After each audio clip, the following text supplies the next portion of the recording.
हरे कृष्णा, राधे राधे। तो कैसे बच्चे लोग, मस्त पढ़ाई चल रही है। तो आज जो इस सेशन में जो हम लोग कवर करने वाले हैं, जिस टॉपिक के बारे में आज हम लोग पढ़ेंगे, उस टॉपिक का नाम है यहाँ पर क्या, तो टॉपिक का नाम है प्रिंसिपल या लॉज ऑफ इनहेरिटेंस।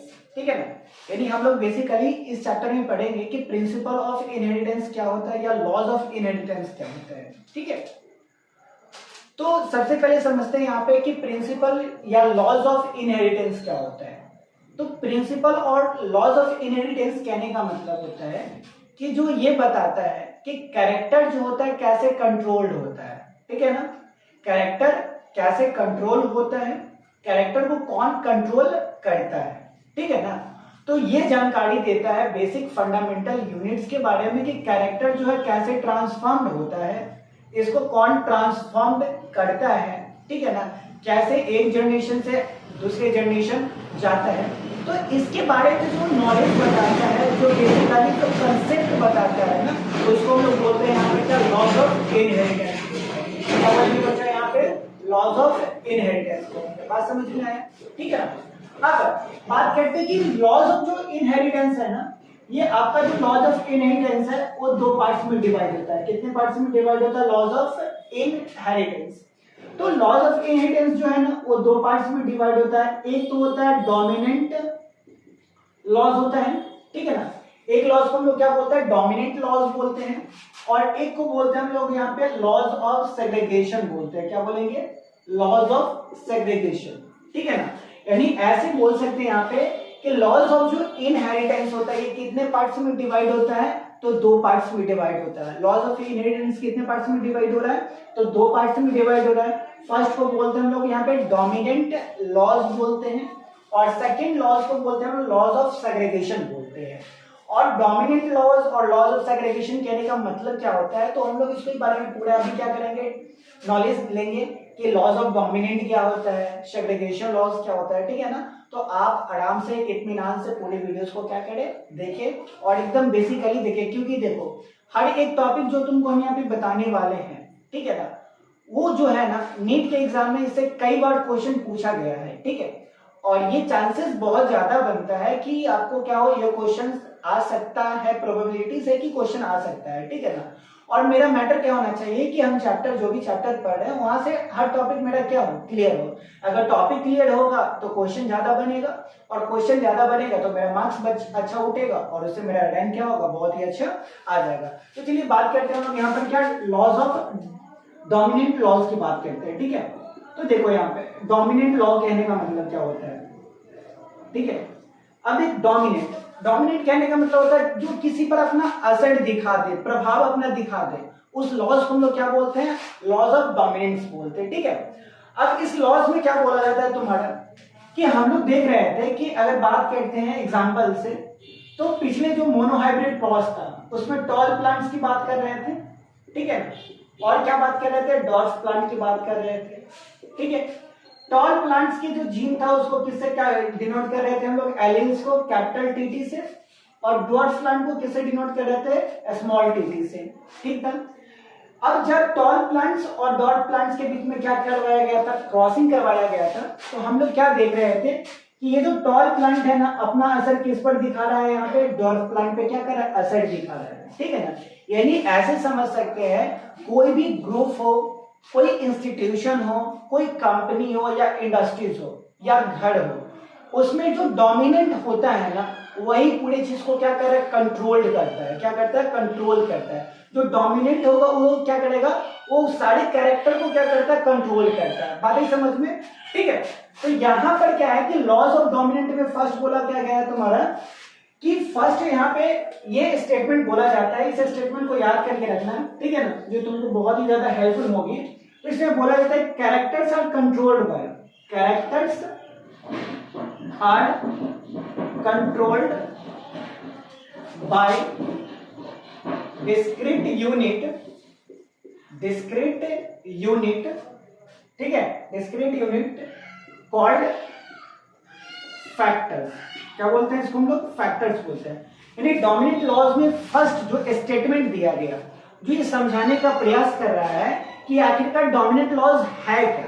ठीक है ना, तो डोमिनेंट क्लॉज में बताया जाता है कि जो भी कैरेक्टर होता है, ठीक है, चाहे वो लंबा का कैरेक्टर हो, चाहे वो तुम्हारा टॉल का कैरेक्टर हो या डॉर्फ का कैरेक्टर हो, चाहे आपका बॉडी कलर हो, यानी कैरेक्टर कोई भी गुण जो होता है वो जिसके द्वारा कंट्रोल होता है ना, उस कंट्रोल यूनिट्स को हम लोग क्या बोलते हैं यहाँ पे, फैक्टर्स बोलते हैं। क्या बोलेंगे, फैक्टर्स बोलेंगे। या जो कंट्रोल करता है, जो कैरेक्टर को कंट्रोल करेगा ना बच्चा, उस यूनिट का नाम क्या है यहाँ पे तुम्हारा, फैक्टर्स होता है। क्या होता है, फैक्टर्स होता है। तो डोमिनेंट लॉ का फर्स्ट स्टेटमेंट क्या होता है कि characters are controlled by discrete unit which is known as तुम्हारे क्या, फैक्टर्स। बात समझ में है, यानी कैरेक्टर को जो कंट्रोल करेगा उसको क्या बोलते हैं हम लोग यहाँ पे, फैक्टर्स बोलते हैं। क्लियर इतना।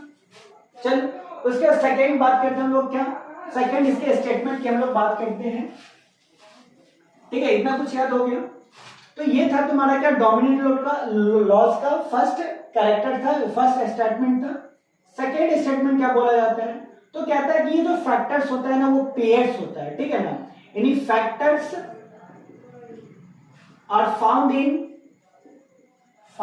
इन पेयर्स। ठीक है ना, यानी फैक्टर जो होता है वो अकेला नहीं होता है।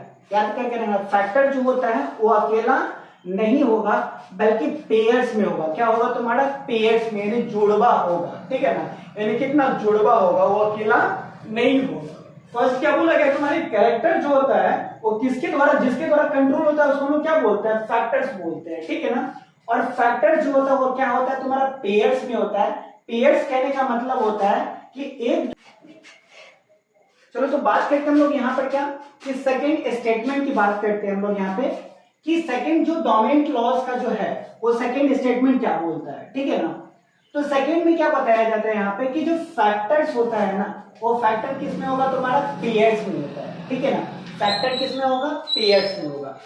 पेयर्स कहने का मतलब क्या होगा तुम्हारे यहाँ पे, तो पेयर्स कहने का मतलब हो सकता है कि हो तो एक हो सकता है क्या, डोमिनेंट का कैरेक्टर हो सकता है। ठीक है ना, यानी एक पेयर का जो होगा वो कैसा फैक्टर होगा, तो डोमिनेंट फैक्टर्स हो सकता है। ठीक है ना, और दूसरा हो सकता है यहाँ पर कौन सा फैक्टर हो, रिसेसिव फैक्टर हो। ठीक है ना, यानी एक फैक्टर्स कैसा, डोमिनेंट फैक्टर्स, और दूसरा फैक्टर्स कैसा तुम्हारा, रिसेसिव फैक्टर्स। यानी हो सकता है कि एक अपना लक्षण क्या करे, बहुत अच्छा तरीका से दिखाता हो, जो प्रभावी हो, जो इफेक्टिव हो, तो उस फैक्टर को हम लोग क्या बोलेंगे, डोमिनेंट फैक्टर बोलेंगे। और जो अपना जो कैरेक्टर हो उसको शो नहीं कर पाता है ना, तो उसको हम लोग क्या बोलते हैं, रिसेसिव फैक्टर्स बोलते हैं। ठीक है ना, तो सेकंड स्टेटमेंट क्या होता है कि factors are found in pairs, यानी फैक्टर क्या होता है, जुड़वा होता है। ठीक है, जोड़ा में पाया जाता है, सिंगल पाया नहीं जाएगा। ठीक है, अनपेयर्ड नहीं होगा। और इस पेयर्स में एक जो होगा वो क्या होगा, डोमिनेंट फैक्टर होगा, और दूसरा फैक्टर क्या होगा तुम्हारा, रिसेसिव फैक्टर होगा। ठीक है ना, अब बायोलॉजी में तुम्हारा जेनेटिक्स में जो डोमिनेंट फैक्टर होता है ना, उसको कैपिटल लेटर से लिखते हैं। किससे लिखते हैं तुम्हारा, कैपिटल लेटर से लिखते हैं। यानी जो भी फैक्टर होगा ना, जो डोमिनेंट होगा उसको किस लेटर से हम लोग लिखेंगे, यहाँ पे कैपिटल लेटर से लिखते हैं। किस लेटर से, कैपिटल लेटर से लिखेंगे। और जो रिसेसिव फैक्टर होगा ना उसको लिखते हैं हम लोग यहाँ पर क्या, स्मॉल लेटर से लिखते हैं। किससे लिखेंगे तुम्हारा, स्मॉल लेटर से। तो डोमिनेंट फैक्टर को किस लेटर से, कैपिटल लेटर से, और रिसेसिव फैक्टर को किस लेटर से लिखेंगे हम लोग यहाँ पे, स्मॉल लेटर से लिखेंगे।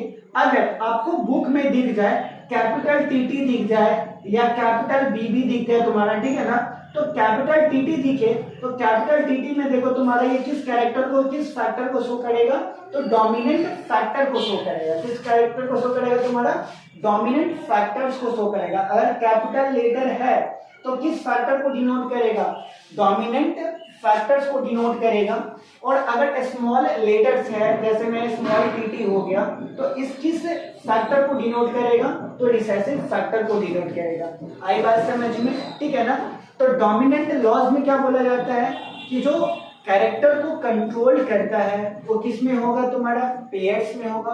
और उस पेयर्स में एक जो होगा वो क्या होगा, डोमिनेंट फैक्टर्स होगा, और दूसरा फैक्टर क्या होगा, रिसेसिव फैक्टर होगा। डोमिनेंट फैक्टर को हम लोग कैपिटल लेटर्स में लिखते हैं, ठीक है ना, और रिसेसिव फैक्टर को हम लोग किस में लिखते हैं, स्मॉल लेटर्स में लिखते हैं। बातें समझ में, ठीक है। उसके बाद नेक्स्ट में चलते हम लोग यहाँ पे थर्ड में। तो थर्ड में यही बात बोला गया तुम्हारा